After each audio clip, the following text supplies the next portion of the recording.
If you are trying to figure out whether you can actually guarantee your next featured 5-star in version 3.6, we sat down and calculated every single Astrite source across the entire patch so you do not have to. With new character banners, signature weapons, and highly anticipated reruns on the horizon, managing your pull stash is more critical than ever. Whether you are playing as a complete F2P, picking up the monthly battle pass, or running a Lunite subscription, we are breaking down the exact mathematical breakdown for all 3 player categories today. To get an accurate number, we need to examine every single daily task, story quest, endgame reset, and limited time event across the full 42-day cycle of version 3.6. So let us take this step by step, starting with your guaranteed baseline income. First up, we have the passive rewards that hit your account simply by logging in. As soon as the version 3.6 servers go live after maintenance, you will find 600 Astrites sitting right in your in-game mailbox as compensation for server downtime and bug fixes. On top of that, the version preview stream redemption codes add another 300 Astrites to your total. Next, let us talk about daily activity quests. Version 3.6 is scheduled to run for the standard length of 42 days. Completing your quick daily tasks every single day throughout the entire patch will net you 60 Astrites per day. Over the course of 42 days, that adds up to a solid 2,520 Astrites just for playing a few minutes daily. Moving on to main story and character content, version 3.6 brings 2 major quest lines worth 400 Astrites combined. First, we have the Song of the Heart Sword Qingxiao quest, which rewards 200 Astrites. Then, we have Jingran's brand new companion quest, Nethermancer's Requiem, which gives another 200 Astrites. Completing both of these early in the patch is a great way to boost your savings immediately. Now let us look at login events and shop resets.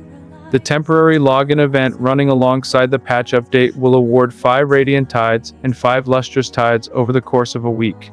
Additionally, because the patch spans across a monthly boundary, the in-game shop exchange reset will allow you to convert your Starlight currency into 7 Radiant Tides for limited character pulls, 7 Forging Tides for weapon banners, and 7 Lustrous Tides for standard pulls.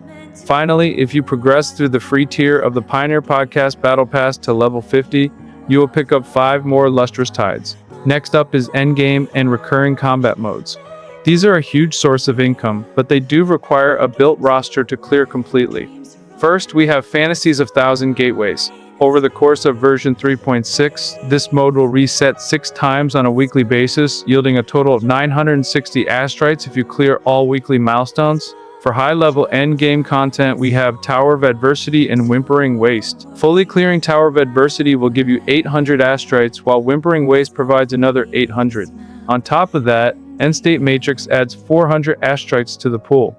And do not overlook Hazard Revisited, since Hazard Revisited will reset twice during version 3.6, with Denia returning as the central boss challenge. Clearing both rotations gives you a massive 1600 Astrites.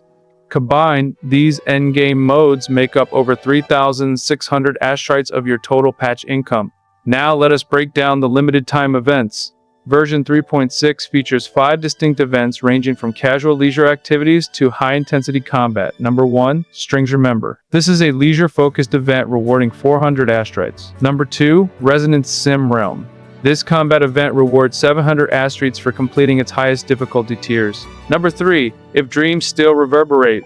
This co-op combat event rewards 500 Astrites. Number 4, Second Coming of Solaris. A returning favorite leisure event giving 500 Astrites. And number 5, Wuthering Exploration, which is a direct rerun of the Second Coming of Solaris Coded Deception puzzle event, offering another 500 Astrites. Now, on top of all these scheduled events and dailies, we also have to account for World Exploration and active gameplay additions. You can expect to see an increase in your final Astrite count by up to 1,300 Astrites coming directly from new map exploration, brand new achievements, and those short minor web events that Wuthering Waves usually drops throughout the version. If we add these extra 1,300 Astrites from exploration, web events, and achievements to our current total count, our overall savings potential gets a massive boost across every player tier. So, when we combine our base math with those extra exploration rewards, here is where everyone stands. If you are a completely F2P player, your baseline from mail, dailies, quests, endgame, and major events totals 10,980 Astrites. But when you add the extra 1,300 Astrites from map exploration, new achievements, and minor web events, your total jumps up to 12,290 Astrites. Converted into pools, that equals roughly 76.8 limited pools from Astrites alone. When you add your 12 free Radiant Tides, 7 Forging Tides, and 18 Lustrous Tides, your F2P account will reach around 89 limited character pools and roughly 114 total pools across all banners combined. If you purchase the paid tier of the Battle Pass known as the Pioneer Podcast, adding the extra 68 Astrites, 5 Radiant Tides, and 2 Lustrous Tides brings your total up to 16,750 Astrites when paired with Exploration. In terms of pulls, that gives you roughly 96 limited character pulls from Astrites and Radiant Tides combined, 7 weapon pulls, and 20 standard pulls, bringing your grand total to around 149 pulls overall. Finally, if you run a Battle Pass combined with an active Lunite subscription, your income reaches peak efficiency. Adding the 3,780 Astrites from the full patch duration of your Lunite subscription brings your absolute maximum total up to 16,750 Astrites, or 16,070 Astrites for Lunite subscription alone. That translates to roughly 112 limited character pulls with just Lunite, or around 122 limited character pulls when stacked with the Battle Pass.